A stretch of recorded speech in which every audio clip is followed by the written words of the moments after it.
LinkedIn connections are where most of my best stories have come from. Hello and welcome everyone to Media Coffee, a PR Newswire series where we interview journalists and editors from leading media organizations around the world. Our goal is to help PR professionals and communication teams better understand how to engage effectively with the media. Journalists covering sustainability are instrumental in shaping the narrative around climate action, ESG commitments, and responsible business. So, understanding how to work with them effectively is vital for any company, small or big, aiming to tell its story. This is why we're having this conversation with Stephen Downs, Group Content Director at BizClik Media and Editor in Chief of Sustainability Magazine. Stephen brings deep insight into content strategy, editorial leadership, and stakeholder engagement. As always, if you'd like to know more about PR Newswire, a Cision brand, please visit our website, drop us an email, or connect with us on social media. And don't forget to send us your questions. We would love to include them in future episodes. Hi, Stephen. Thank you so much for joining us today. Hi, it's a pleasure. Thank you. So, just to start, can you please give us like a brief introduction about yourself and experiences? Yes, of course. I've been in the world of journalism for 33 years now, actually. For most of that time, I was working for a regional print daily newspaper.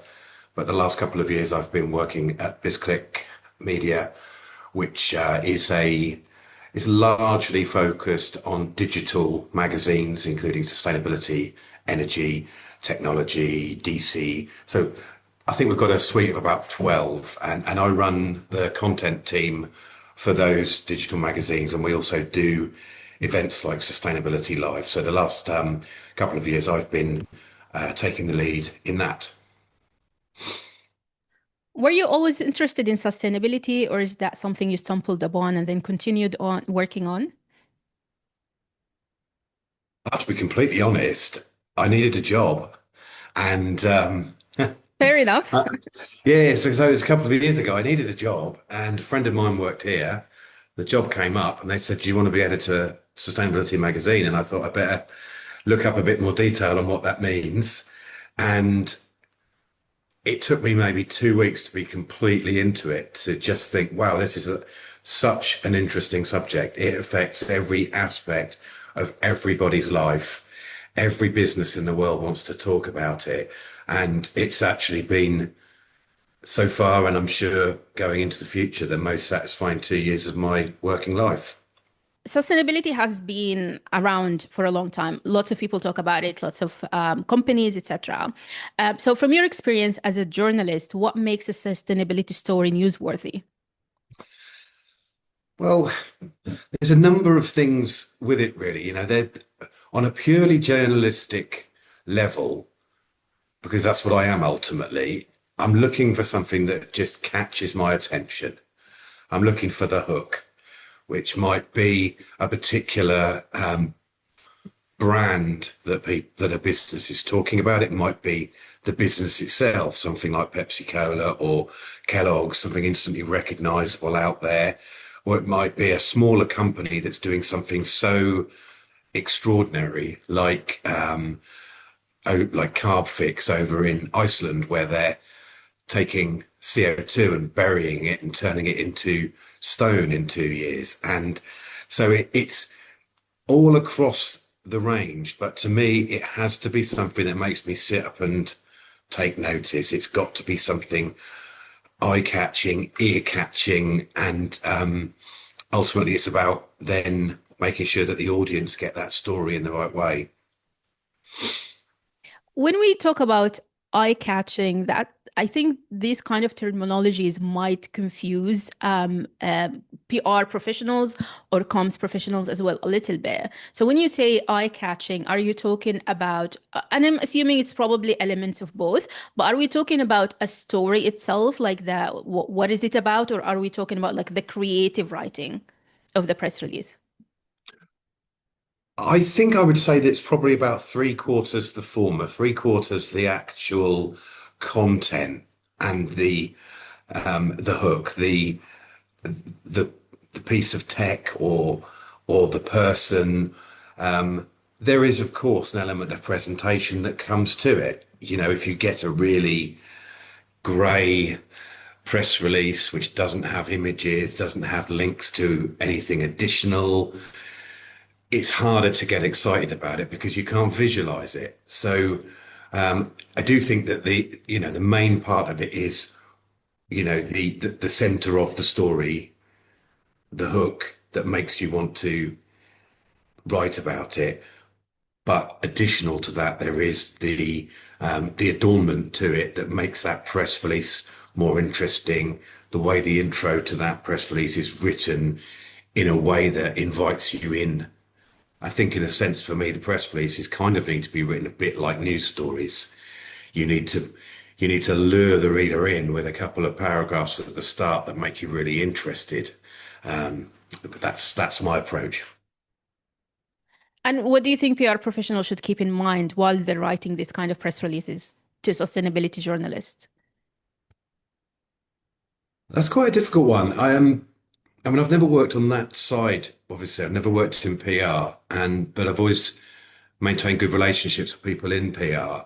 And I think one thing to have in mind is the audience of the business that you are sending your press release to, and to understand to a degree who you're targeting and therefore who that publishing company is targeting. Because we, for example, write for sustainability leaders.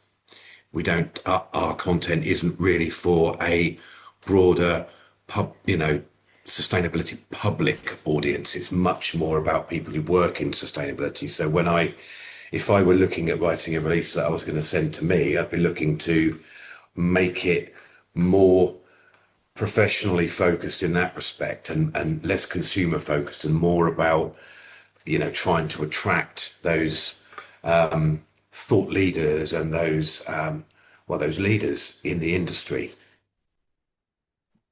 I remember when I started, I did work in PR a little bit, and I remember when I started a few years ago, um, all the conversation revolved around ESG, and everyone was talking about it, ESG goals, etc. And then it shifted a little bit to more specific topics, like, let's say, clean tech, for example. What are the major trends that you're seeing right now within the sustainability industry? There's quite a few. It's an incredibly active area, sometimes in disappointing ways, because the companies pull back, then others push forward. So we're seeing quite a few. I'm finding across energy and sustainability there's various things. Energy security is huge right now, and I think the conflict in Ukraine was something that really made people think deeply about energy security. And we're seeing so many more businesses trying to secure their energy through their own means or through their own countries or extended networks, rather than from places where, in the dropping of one bomb or the cutting off of one canal could destroy your supply chain. So energy security is huge. I think we're also seeing a big change in trend from just recording sustainability and making it all about reports, and where there's more ability to greenwash in a sense, and the understanding now that sustainability is a driver for successful business. And I think more and more businesses are understanding that. And that's the message that I think sustainability leaders are getting across now, is that actually, if we become a more sustainable business, we become a more profitable business. We become a more long-term secure business, because we protect ourselves against the climate change and conflict and other things like that. So maybe mention just one more thing, and I think this is probably the biggest, and that's artificial intelligence. And it's interesting to know which way that's going to go, because obviously AI is an enormous user of energy, but it is also an incredibly quick learner that could have the key to helping us to decarbonize. So how businesses integrate AI into their systems and how quickly, I think, will arguably be the biggest um, influence on how quickly we get to net zero. Yeah, just mentioning how companies are now more aware that of the importance of discussing sustainability, also communicating their sustainability plans, etc. I guess my question would be, what is the best way to communicate effectively? Um, Sorry, just to rephrase it. What is the best way for these companies to communicate effectively about their work around sustainability in an authentic way and not basically be perceived as greenwashing? Yeah, it's very difficult to be certain on it because companies are very good at what they do in that respect because big companies have very effective communications teams and they're very good at getting the good messages out there. I truly believe that excuse me, I truly believe that honesty and transparency are critically important in this. I'm very happy to sit down with a chief sustainability officer from a big company and for them to say, we're not doing as well as we should be doing, but this is what we're doing. Because that gives me the ability to understand that they are being honest with me. And my job and the job of my team is we have a very clear policy that we try to write the positive stories about sustainability of bigger companies in the world. Other people will probably focus on greenwashing and things, but we feel that from our perspective, it's about giving companies encouragement to continue to do those small incremental things that become bigger things that actually become change makers. So I think all I really ask of companies is that they're honest. You know, the moment we feel that a company is trying to hide something by putting out something else, the trust breaks down, and you write happy stories about other companies. Yeah. Yeah. Are there like any red flags you might pay attention to that might suggest greenwashing when you're reading a press release? I'm not so sure about when I'm reading a press release, but just in general, I'm always concerned if a very big company puts out a press release about something really small that they've done in towards sustainability, like providing paper cups at an event or something like that, and Mm. celebrate it in such an over-the-top big way with images and stuff. It makes me suspicious. I'm naturally suspicious as a journalist. And I think, well, why are you doing this? And often these things are put out round about the same time as people's annual sustainability reports are put out. And then you kind of think, okay, so I'm going to have to delve deep into that sustainability report. I don't mind people putting out small incremental things, but I think that sometimes they are a smokescreen. So would you prefer for getting these kind of reports or like the press releases or actually having that conversation? I think you touched on it a little bit, but is it better for companies to actually have in-person meeting with the journalists or like a phone conversation with the journalists explaining what they're doing, their plans, etc., or just depend a lot on these reports that they publish once or twice per year? It kind of depends. I do think there's nothing to beat having a face-to-face meeting and a chat and understanding each other. I mean, what we like to do is we like to actually ultimately to speak to the senior executives and, not bypass communications, but, you know, use them to help us to get to the executives because we want the executives to tell the story on behalf of the company rather than a press release.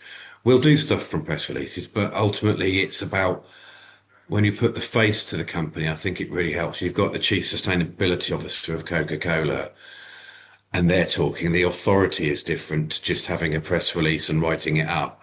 Um, and I would say that where possible, it would be good if communications people were a bit more ready and able to give access to the senior executives and to trust us at this end to tell their stories. And in fairness, over a period of years, we've built that trust with many companies and we do have that access. So I think it's a model that works as long as we don't let people down at our end.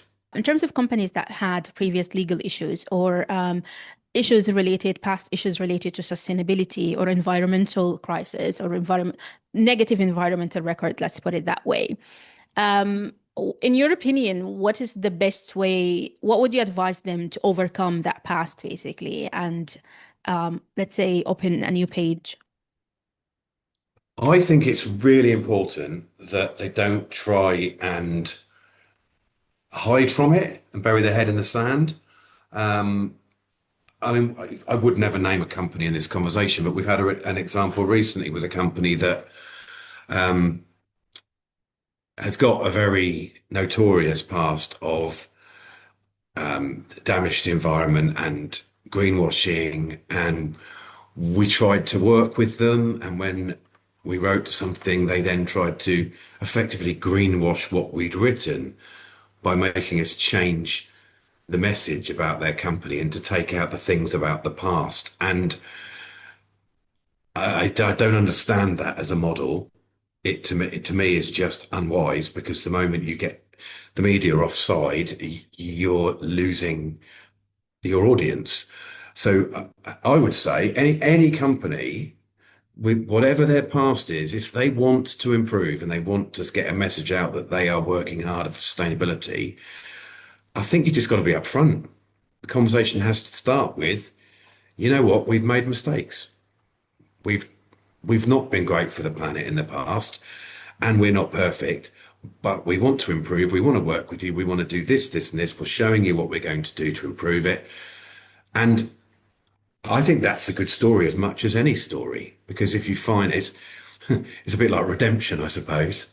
You know, someone who's been bad in the past can be good in the future. We don't have to cross off the companies, but if they're going to continue to try and dodge and weave, then they're never gonna they're never gonna own the message. In terms of the industry in general, are there any recent policy changes or regulatory development that companies should be aware of? Yeah, Yeah. so many, so many. I'm not even going to try and list acronyms right now because that's not one of my strengths. But right now, across the world, every area seems to be reviewing its ESG rules. That acronym itself, I think, seems to be dying out a bit, but its sustainability laws, its rules on circularity. There's so much up the CCSRG, I think it is, and EU Green Claims Directive, and there's just so much going on over in America. They're changing the laws. California itself is tightening up its own laws. So it's actually, I think, going to be really tricky for all businesses, particularly global businesses, because if you're operating across every continent, you're going to have different rules to apply to adhere to in every area. But there is so much, and I'm not even sure that we're going to get our heads around it until it settles down in a couple of years, because the EU has been going through massive changes recently, where it was going to bring in new legislation, and now it seems to be, the shorthand way of saying it is watering it down. I don't know if it's watering it down and making it more realistic, but everywhere we go, it's changing. But I think whatever is changing, I think there is still a momentum that won't be stopped for moving towards more sustainability. Some people get quite down about it. I don't get down about it. I just think that as the younger generations come up, they're different to the older generations, and the momentum will force people to behave differently.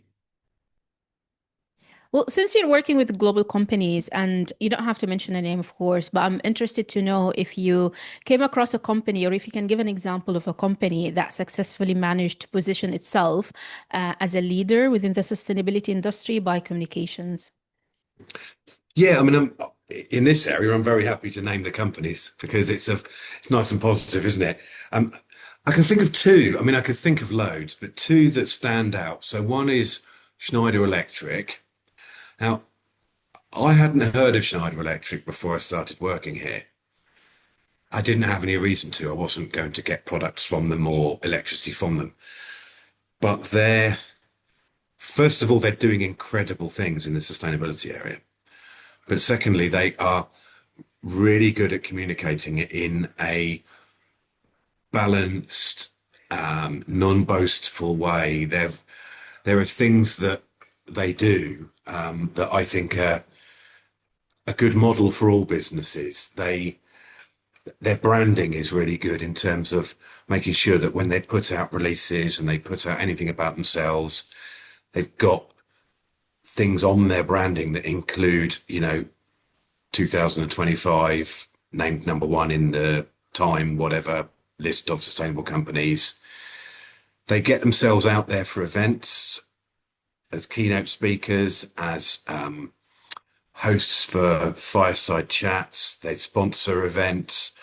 So they're in the midst of the places where the influences are and the big companies are and the thought leaders are, and they are in people's mind.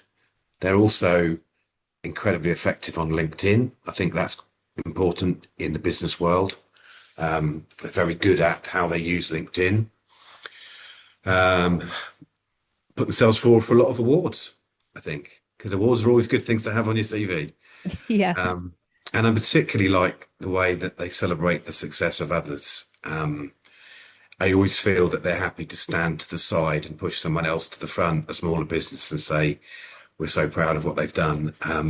So Schneider Electric is one. The other, and all of those examples work the same, is a company called HH Global. They're they're a fair bit smaller business than Schneider, but they punch above their weight in that respect. They've got really approachable people. They've got really lively people who do all of the other things that Schneider do. And I think the common thread with those two companies and other companies that have success in that area is that accessibility to the executives. So the executives are approachable and the PR communications teams are happy to connect you direct with the executives and not to control the message too much. Thank you for sharing this too. I guess last just couple of questions. You did mention that obviously BizClik Media, you do have a lot of different titles, but you also have events that sort of related to sustainability. I'm interested to know, are there like any major events that companies need to be aware of and also try and attend these events? Or do you think the smaller events will work better, or it doesn't matter in general? I think it's good for companies to attend events. I mean, obviously, I'd say it's great for companies to attend our events. I'm bound to say it. We have Sustainability Live in London in September, Sustainability Live Net Zero next March, and we also have we're going to Climate Week New York in end of September, and we have a Chicago event every May. So, and they're successful events. We have lots of incredible people there. In terms of other events, I don't tend to attend the other events myself because I'm so busy with doing our own. Yeah. But there are plenty out there. And I think sometimes it's actually really good to attend events that are set up by the individual companies Hmm. because the bigger companies, when they do their own sustainability events, they're like magnetically draw other companies to them. But yeah, It ought to be an area I know more about, but because we are doing our own events, we don't tend to be out there covering many others. Yeah, absolutely. Got it. And then again, because you have a lot of different titles, in terms of just companies reaching out to journalists in organizations similar to yours, um, how or what is the best way to communicate with you?